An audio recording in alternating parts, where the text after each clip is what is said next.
At Starbound, we tell stories the human way, not with artificial voices or AI slop. I mean, in the end, what's HFY without humanity? Subscribe to keep it this way. My name is the Voice Ogre, and let's begin. The verdict was infertile, a word that would get her exiled, disowned, and stripped of her titles. A word that was currently being proven wrong by a tiny, insistent foot drumming against her ribs. Shadia Starling was officially declared a biological dead end at the exact moment her future son was practicing battle maneuvers against her spine. But she mistook these aches and pains for anxiety and an upset stomach. The official term for her condition was Gaelvorn, which translated very loosely to hollow womb. The whispers in the great hall of the sanctum used simple, crueler words. Barren. Cursed. A failure. Each one was a stone thrown at the impeccable armor of her pride, chipping away at the lacquer of a lifetime of discipline. She stood on the dice of judgment, head held high, spine rigid as the ceremonial blade on her hip. Her gaze was fixed, her posture unyielding. She would not give them the satisfaction of seeing her break. Before her, on the obsidian throne, sat her father, Lord Maddox Starling. His face was a mask of granite, his eyes chips of frozen nebula, his voice echoing in the cavernous silent chamber, each word a hammer blow against the anvil of her life. The air itself seemed to thin around his pronouncements, heavy with the weight of tradition and condemnation. By the sacred blood of our ancestors and the unblinking eye of the cosmos, it is decreed, he declared, his voice devoid of any paternal warmth, a sound sculpted for edicts and executions. The High Clan's own physicians, most esteemed in the sector, men whose hands can knit flesh and rewrite the very codices of life, have rendered their final verdict. Shadia of the House of Starling is empty, unfit to carry the lineage, a vessel with a flaw in its core design. Shadia focused on a point in the far wall, a massive tapestry depicting the first conquest. She had studied it since she was a child, memorizing every Starling warrior's triumphant pose, the defiant set of their jaws, the strength in their grip. Now, the woven heroes seemed to stare back at her with accusation, their stitched eyes reflecting her own perceived inadequacy. Her own ancestor, Starling the Founder, stood astride a conquered world, one hand holding a banner, the other resting on the shoulder of his son. The unbroken chain, the sacred duty. It felt like a mockery. Therefore, her father continued, his voice rising, each word layering on the last like it was a thunderous proclamation that shook the very dust from the ancient rafters. She is stripped of her titles, her claim, and her name. She is no longer Starling. She is Shadia, in exile. Her failure a lesson to all who had let weakness poison the well of our strength. Let her existence be a scar on our history, a reminder that the bloodline is paramount and the sentiment is a disease. A collective, sanctimonious sigh rippled through the thousands of assembled nobles. Duty, honor, purity. These were the pillars of her world, the words she had lived by, the ideals for which she had bled on a dozen training grounds and in 3 border skirmishes. Now they were being used to crush her. It was then that she felt it, a sensation so alien that it took a moment to register. A strange flutter, low in her abdomen. Indigestion, perhaps. The stress of the last few weeks. The bland nutrient paste she'd choked down. Then it came again. Stronger this time. A definite, insistent pressure. A nudge from within. She almost faltered, her breath catching in her throat, a crack in the statue she had become. as Lord Maddox raised his hand to deliver the final, damning gesture of dismissal, the gesture that would officially cast her out into the uncaring galaxy. It happened. A sharp, undeniable, and utterly world-altering kick. Her hand flew to her stomach, an instinct so powerful it bypassed a lifetime of training. Her perfectly disciplined composure shattered into a million pieces. Her eyes, wide with a mixture of shock, terror, and dawning, reality-bending comprehension, met her father's. The silence in the sanctum was absolute. A perfect vacuum of stunned disbelief at her unseemly, emotional gesture. The thousands of watching nobles held a collective breath, their minds struggling to process the break in protocol. And then, from the shadows near a great marble pillar, that perfect silence was broken by the sound of a slow, deliberate clap. Every head, a sea of aristocratic outrage, turned as one. A figure emerged, leaning against the pillar as if he had owned the place. He was human, dressed in worn synth leather and a jacket that had seen better decades. A shit-eating grin was plastered across his face. Finn Chip.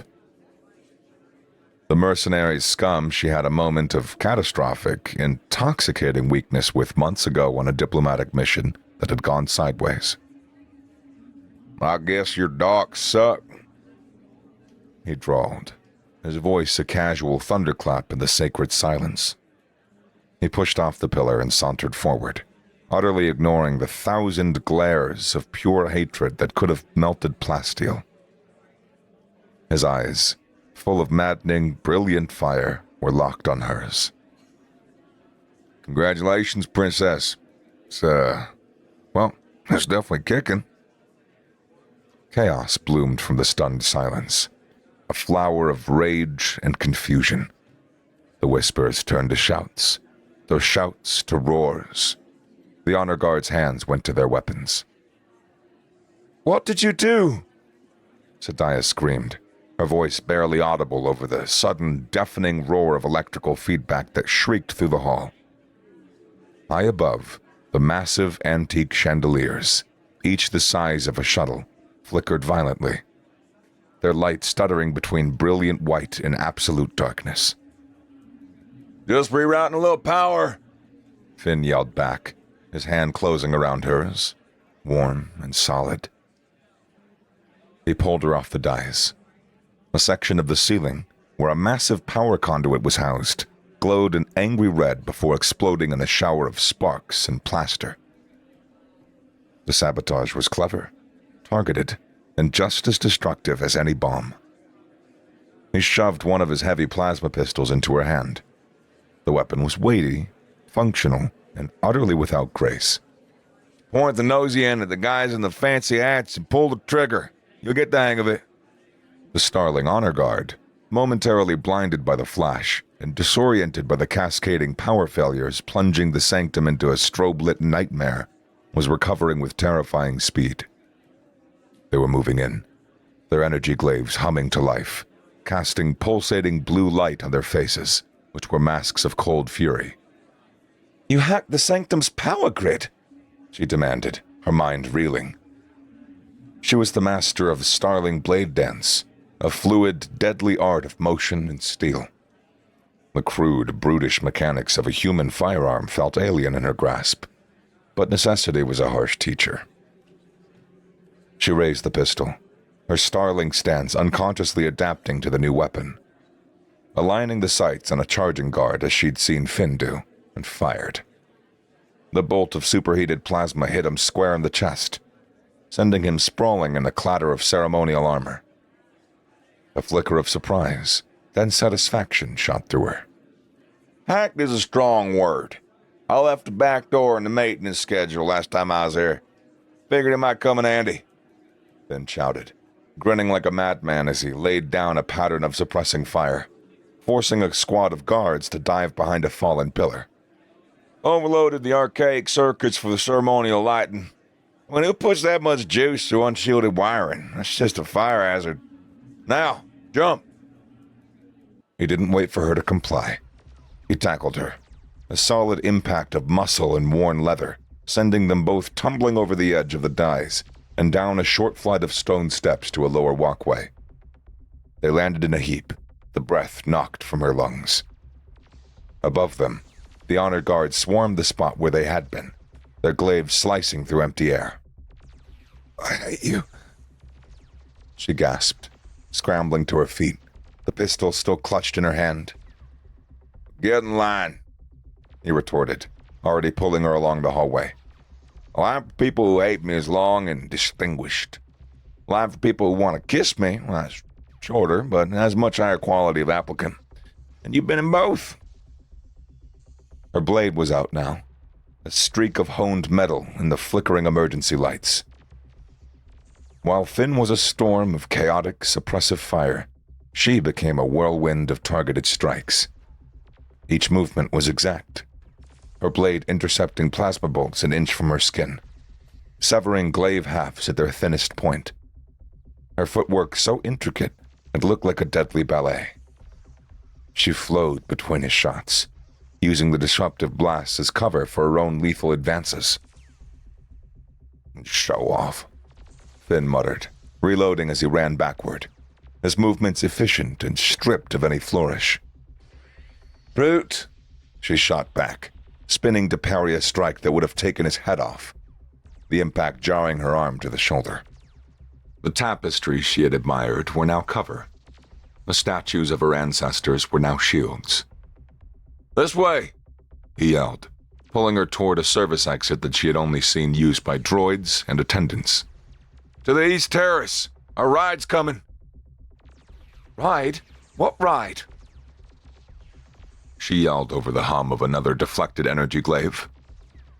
"Scrap heap. She parked in a junk orbit a few clicks up. Had to stay out of the official flight paths." They burst out onto a wide, windswept terrace overlooking the city. The honor guard was right behind them, their numbers swelling. They were trapped, the open air a vast cage. "Well, now what, you genius?" Sadiah demanded, her back against the ornate balustrade, the wind whipping at her ceremonial robes. Finn held up a small, battered remote. "Now we wait for the valet." He pressed a button. For a moment, nothing happened but the whistle of the wind and the advancing footsteps of the guards.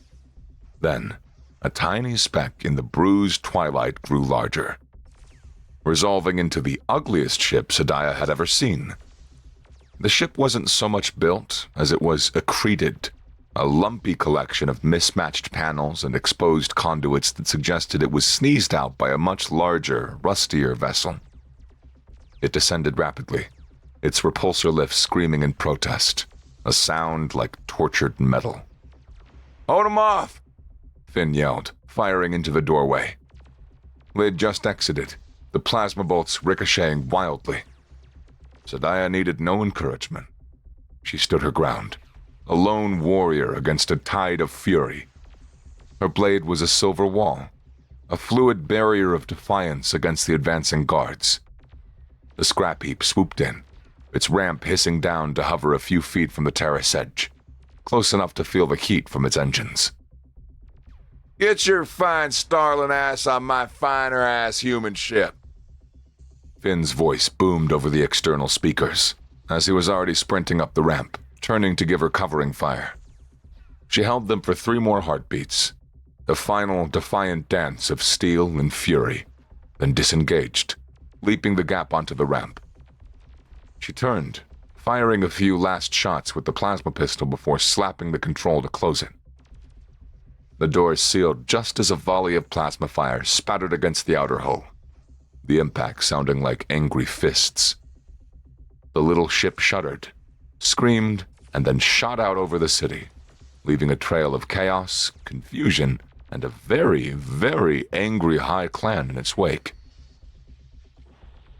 Once they breached the atmosphere and the immediate threat of being shot down was replaced by the cold, silent emptiness of space, the adrenaline began to fade, leaving a hollow ache in its place.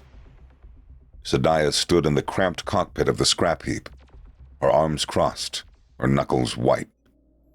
The ship smelled of ozone, recycled air, and old coffee. Finn was humming some tuneless, ancient Earth melody as he checked the ship's systems, his fingers moving over the controls with the familiar ease. "You had access to the High Clan's royal medical files," she stated, her voice dangerously quiet. Finn snorted, not even turning from the console. "Princess, with all due respect, your clan's idea of cybersecurity is putting a bigger lock on the door. I could have hacked your medical files with a datapad and a strong drink, but I didn't." "Well, then how?" she demanded, her voice rising, cutting through the low hum of the engines. "How did you know to be there? How did you know about this?" She gestured vaguely at her own stomach, the source of all her ruin and her only current reason for living. He finally turned, his usual sarcastic grin gone, replaced by something softer, more serious. His eyes met hers, and for a moment, the chaotic mercenary was gone, leaving only the man. I noticed. She stared at him, uncomprehending. "You noticed?" "Yeah, noticed," he said, leaning back in his pilot's chair, which groaned in protest. "Mercenary 101. Pay attention to the details, or we'll keep you alive. On that diplomatic mission to Eridanis A3 a few months back, you loved that Starling wine. The purple stuff that tastes like angry stars. You didn't have a single drop. You switched to water. At 3 separate state dinners. And then there was the morning training, Your blade dance is perfect. It's like watching physics write a poem. But your balance is off. Just a millimeter. Tiny fractional hesitation on your spins. Anyone else would miss it. Starling Master might see it and think you're ill, but I was watching." He shrugged, a faint flush rising on his cheeks that he tried to hide by looking at a sensor screen. "And then there was morning sickness that you tried to pass off as food poisoning from the ambassador's banquet. I ate the same weird jellyfish thing that you did, and I was fine. You look like you're gonna redecorate the shuttle's interior." Her fury was warring with a shocking, disorienting wave of something else. Something warm and unsettling that threatened to breach her carefully constructed walls.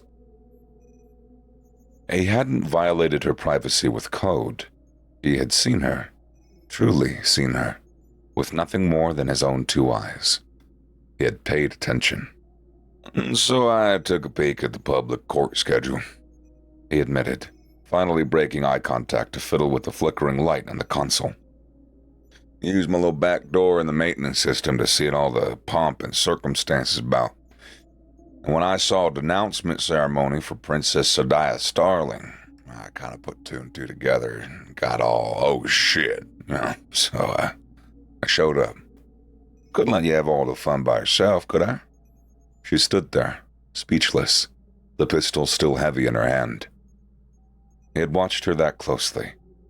He had seen the subtle shifts in her body and behavior that even she had dismissed or ignored. He had seen her vulnerability, her secret, a secret she hadn't even known herself. And instead of using it against her, he had crashed her public execution to save her. "You are the most infuriating, reckless, unpredictable," she stated, her voice tight with a storm of conflicting emotions, a maelstrom of anger, gratitude, and terror. "Hey, forgot Ansem." He cut in, his grin returning like the sun from behind a cloud. "And devastatingly charming. Don't you sell me short." She wanted to scream at him. She wanted to hit him. And to her absolute horror, a small, treacherous part of her wanted to thank him. She settled for stalking out of the cockpit to find a quiet corner of the rattling ship to try and process the fact that her entire life had just been hijacked by a smart-mouthed human and a baby she hadn't even known existed an hour ago. On the throne world she had just fled. Lord Maddox Starling stood before thousands of nobles who had witnessed the desecration. His face was colder than the starless gulf between galaxies. He couldn't lie about what they had all seen, but he could reframe it. He could twist the truth into a weapon. "You have witnessed an act of biological terrorism," he thundered, his voice resonating with righteous fury. "The human, a species known for its chaotic and volatile nature, has infected my daughter, corrupted her at the most fundamental level." A murmur of confusion and horror went through the crowd, the idea of poison seeping into their minds. "This pregnancy," he spat the words like a curse, "is a heresy, a human abomination, a taint on a pure bloodline designed to weaken us, to defile our sacred heritage from within. My daughter is not a willing conspirator. She is the first victim of this insidious attack. Her mind is clouded, her honor compromised by this alien parasite. She must be captured, returned, and cleansed." The narrative was brilliant in its cruelty. It transformed Sadiah from a disgraced woman into a contaminated vessel, and Finn from a lover into a biological weapon. The family dispute was now a crusade. "The bounty on the human is kill on sight. I want his head delivered to me on a pike. My daughter is to be captured and brought home for purification, unharmed if possible." The unspoken threat hung in the air. The cleansing would be thorough. "And I am dispatching my silent blades," he concluded, his voice dropping into a deadly whisper that carried to every corner of the hall. "They will not fail. Find them. Erase this shame from the galaxy." The assembled Starling, now filled with a fervor of zealous dread, roared their approval. The hunt was on. Tenebra was a city drowning in neon and rain. It was a haven for scum, criminals, and people who didn't want to be found. It was, in Finn's words, homey. They found a grimy, rented room above a noodle bar that smelled of ginger and piss. The constant drizzle slicked the streets and the windows, making the lurid holographic ads bleed into shimmering pools on the permacrete. "Okay, I'm going out," Finn announced, pulling on his jacket. "We need untraceable energy cells, as well as a med scanner, and I got a deep spiritual need for noodles. All right. So you stay here, you lay low. Don't open the door for anyone who isn't me or delivering a pizza. Oh, and no one here delivers pizza, so just don't open the door." "I am perfectly capable of handling myself," Sadiah said, her hand resting on her stomach. The pregnancy was making her senses sharper, her hearing more acute, but her stamina was a pale imitation of what it once was. The vulnerability infuriated her more than any enemy. "I know," he said, his voice softer than she expected. "Just humor me. Lock the door behind me." He left. Sadiah secured the door and began a series of deep breathing exercises, trying to calm the storm inside her. She was halfway through a kata, her blade a slow, deliberate arc in the cramped room, when she heard a noise from the hallway. Not a knock, a soft, scraping sound at the lock, almost lost in the hiss of the rain outside. She froze, her blade held at the ready, every muscle coiled. The lock clicked with an oily finality. The door swung open. 3 figures in black, form-fitting armor entered, their energy blades humming to life with a sound like tearing silk. The silent blades. They moved as one, a trinity of death, their faces hidden behind reflective visors. There was no escape. She met them head-on, her blade a blur of motion and steel. She fought with the fury of a cornered lioness protecting her cub, the small room giving her a slight advantage, forcing them to come at her one at a time through the narrow doorway. Meanwhile, on the street level below, Finn was haggling with the weasel-faced dealer over the price of a med scanner when he heard the first telltale sizzle of plasma discharge from above. He looked up, his blood running cold. The window. He didn't hesitate. He decked a dealer, grabbed the scanner, and sprinted into the street, his eyes scanning for an opportunity, a solution, anything. He saw it. A traffic control officer's hoverbike, parked and idling by a food stall. Without a second thought, Finn vaulted onto the bike, cranking the throttle. He shot up the side of the building, the repulsors screaming as he forced the vehicle into a vertical climb it was never designed for. Inside the room, Sadaya was being driven back. She was magnificent, a dervish of startling artistry, but she was outnumbered and tiring. A blade slipped past her guard, slicing a shallow cut across her arm. The heat of it a shocking pain. Just as they cornered her, the window exploded inward in a shower of glass and metal. Finn was there, clinging to the side of the building with the stolen hoverbike. One hand on the controls, the other holding his plasma pistol. "Taxi for the princess!" he roared over the engine, laying down a storm of suppressive fire into the room. The assassins were thrown into confusion, their perfect coordination shattered. Sadaya used the opening, a desperate surge of adrenaline fueling her. She drove them back from the window with a blindingly fast series of strikes, then leaped through the shattered frame, landing precariously on the back of the bike. "Go!" she screamed, her arms wrapping tightly around his waist. Finn wrenched the bike away from the wall and plunged into the rain-slicked canyons of Tenebra. They dove into a blur of neon, speed, and terror. They weaved through flying traffic, Finn piloting with an insane, instinctual skill, dipping under cargo haulers and scraping past passenger trams. Sadaya was pressed against his back, firing his discarded pistol at the silent blades, who were already in pursuit of their own sleek, black interceptors. Adrenaline sang in their veins. At one point, banking hard around a skyscraper adorned with a 50-foot holographic woman, he leaned back and she leaned forward. Their lips met in a quick, relentless, rain-soaked kiss. A moment of pure, unhinged joy in the heart of the storm.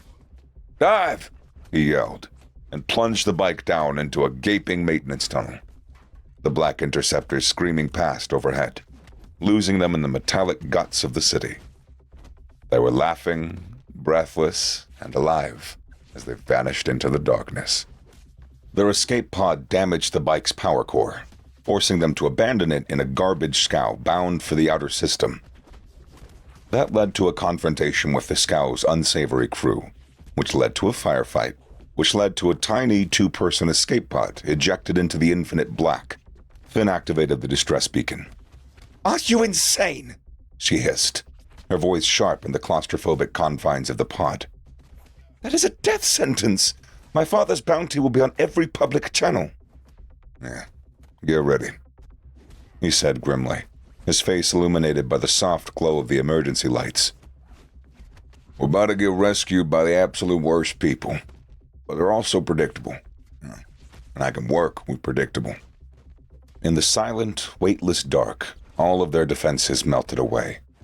There were no thrones, no traditions, no bounties. Just the two of them in a metal can. They tended to each other's wounds, his rough hand surprisingly gentle on the cut of her arm. They talked, truly talked. He told her about his childhood in a forgotten colony world. She told him about the crushing weight of her royal upbringing. He reached out, his hand gently resting on her stomach. Just then, the baby kicked. A firm, strong thump against his palm. The moment was charged, intimate, and intensely real. He leaned in, and the kiss that followed was slow, deep, and full of a feeling that neither of them dared to name. In the zero-gravity stillness of the escape pod, they made love, a gentle, tender collision of two lonely souls finding a universe in each other. Finn had called it a rescue. The slaver ship that had picked them up was captained by a corpulent Halkoran whose skin was the texture of wet clay, and who saw them less as survivors and more as unexpected profit. He ran a scan on them, looking for bounties or identifying markers.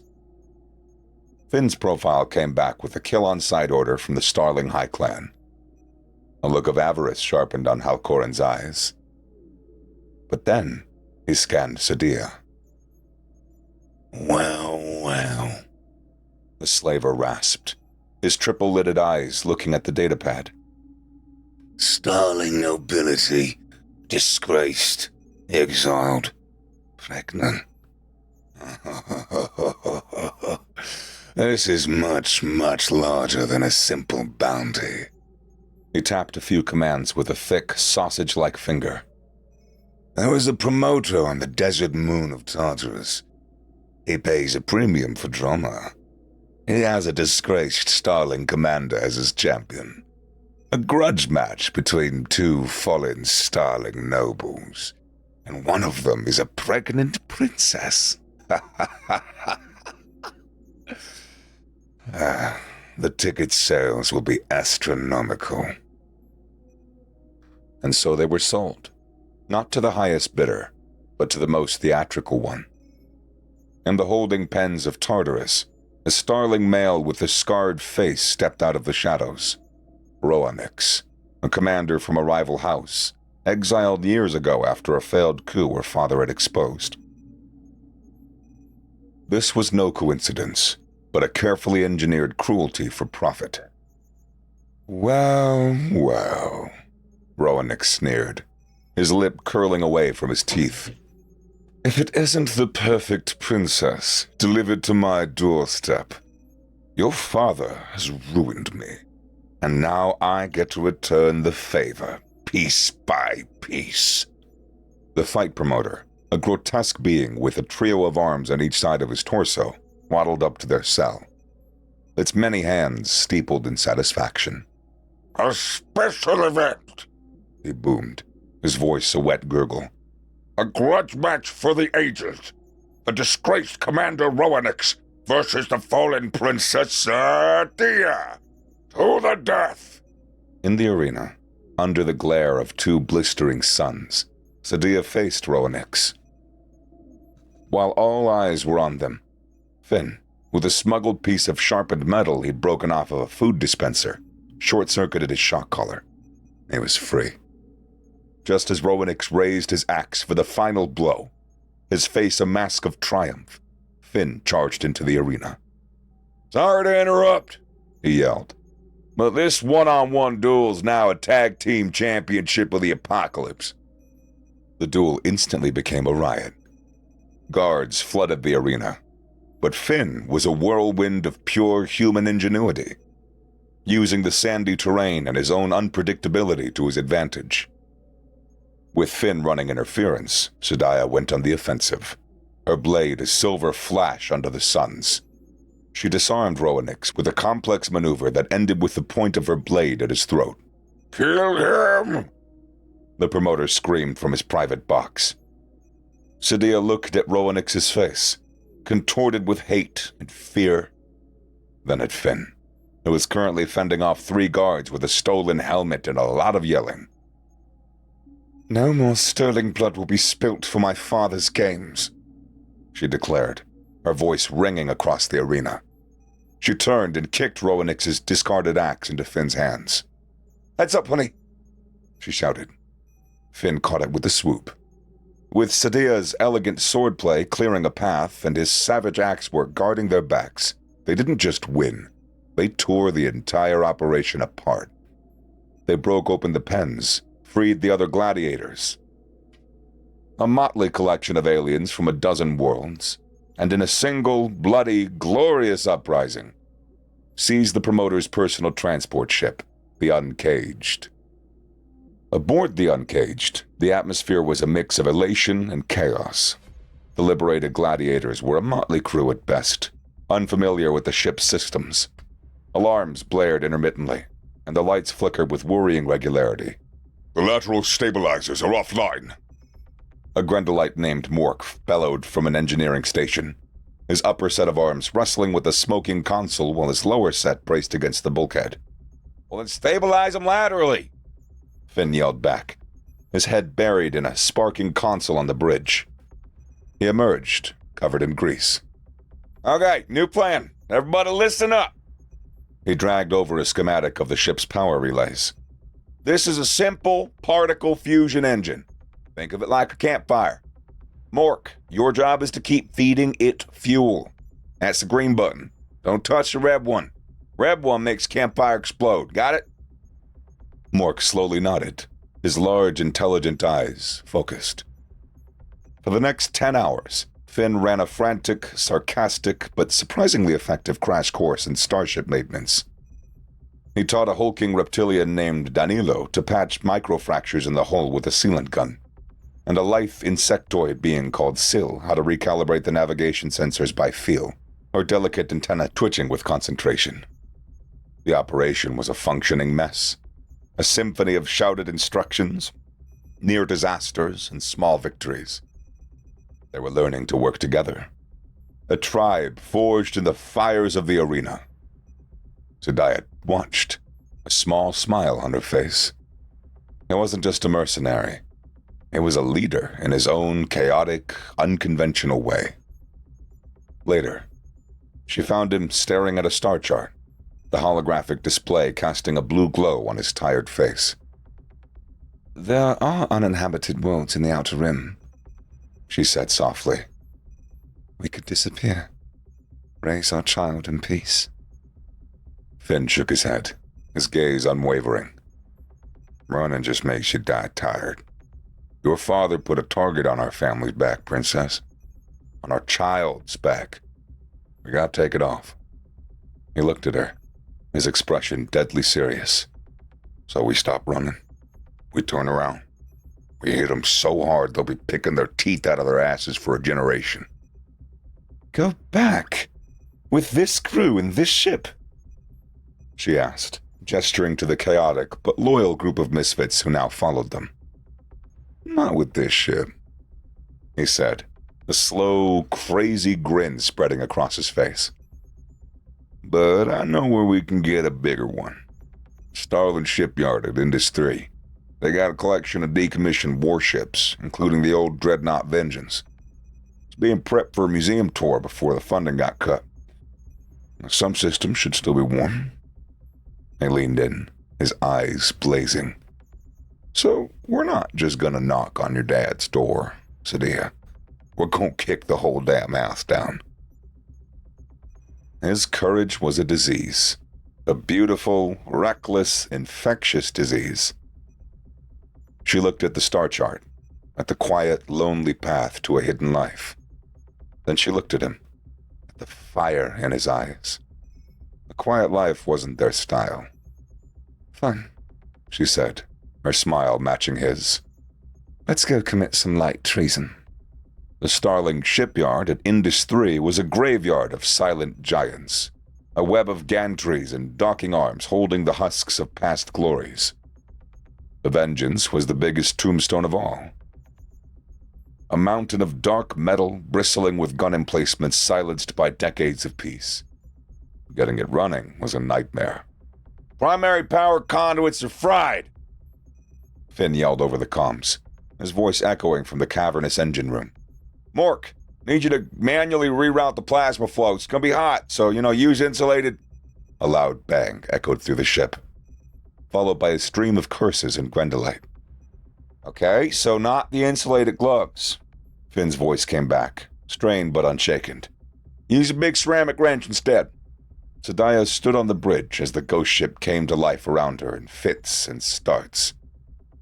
She coordinated the efforts of their small crew, directing Danilo to seal atmospheric leaks and Syl to bypass corrupted navigation files.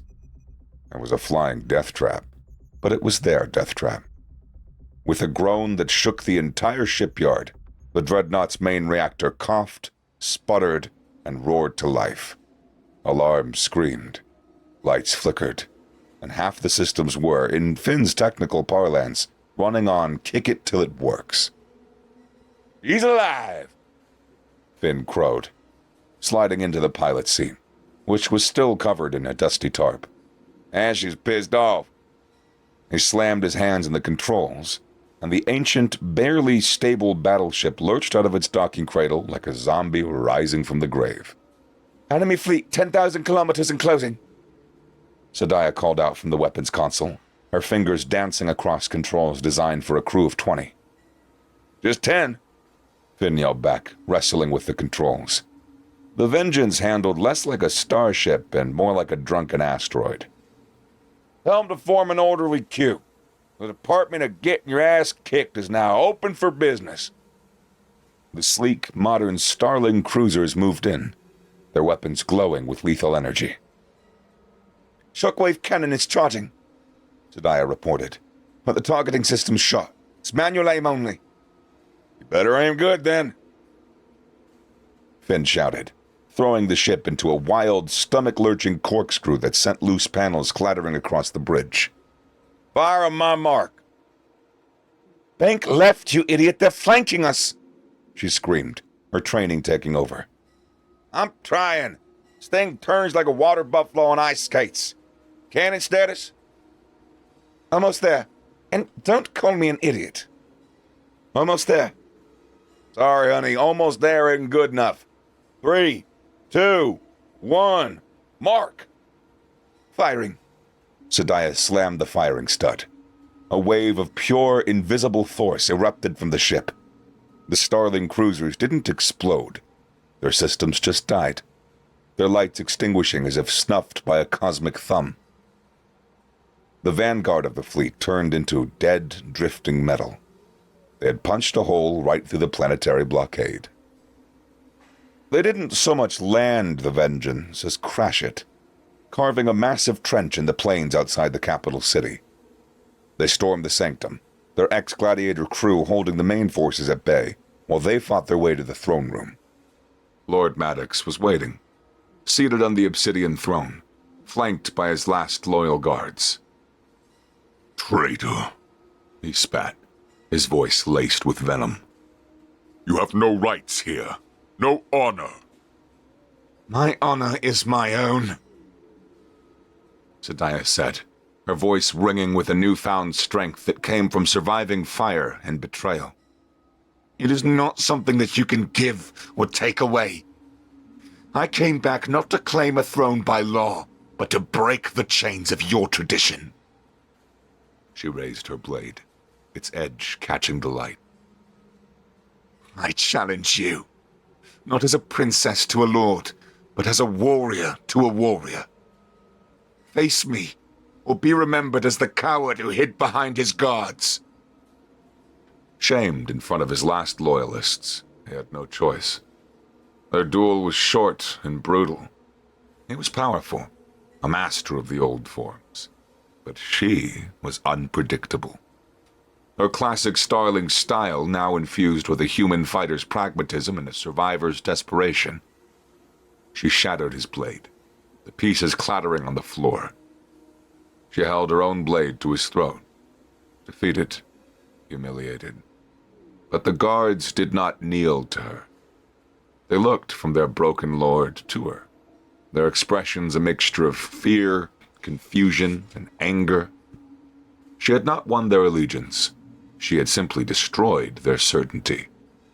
She had shattered the throne, not claimed it.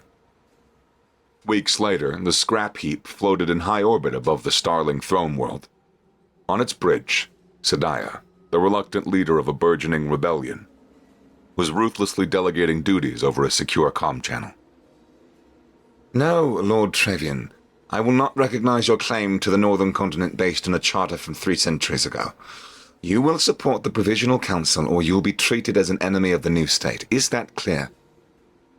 She cut the connection with a vicious stab of her finger and let out a long, weary sigh. Finn was leaning back into the pilot seat, his feet up on the console, You having fun playing revolutionary? He asked with a smirk. She walked over to him, her belly now beautifully, undeniably round, and collapsed into his lap, laying her head on his shoulder. It is the most exhausting, infuriating job in the galaxy. Well, then let the regents you appointed handle it for a little bit, he said, kissing the side of her neck. We won the battle, and now comes the hard part. Winning the war for the heart of your people. And that, my dear, requires a diplomatic tour. He grinned. A road trip. To rally support, make friends, and show the galaxy that the Starling are ready for a change. He slid his hand down to rest on her stomach, his touch warm and firm. He leaned his head down, pressing his lips against the curve of her belly. Hey, you in there, he murmured, his voice soft and full of love. You better get ready. We're going to show you the old goddamn galaxy. A tiny, powerful foot kicked back against his lips. Sadaya and Finn looked at each other, and for the first time in a long, long while, they both laughed. The sound was bright and free and full of a future that was boundless, chaotic, and entirely their own. Sadaya's laughter subsided into a deep, contented sigh. She leaned her head back against his shoulder, her gaze drifting to the viewport, where the scarred but beautiful globe of her homeworld turned below.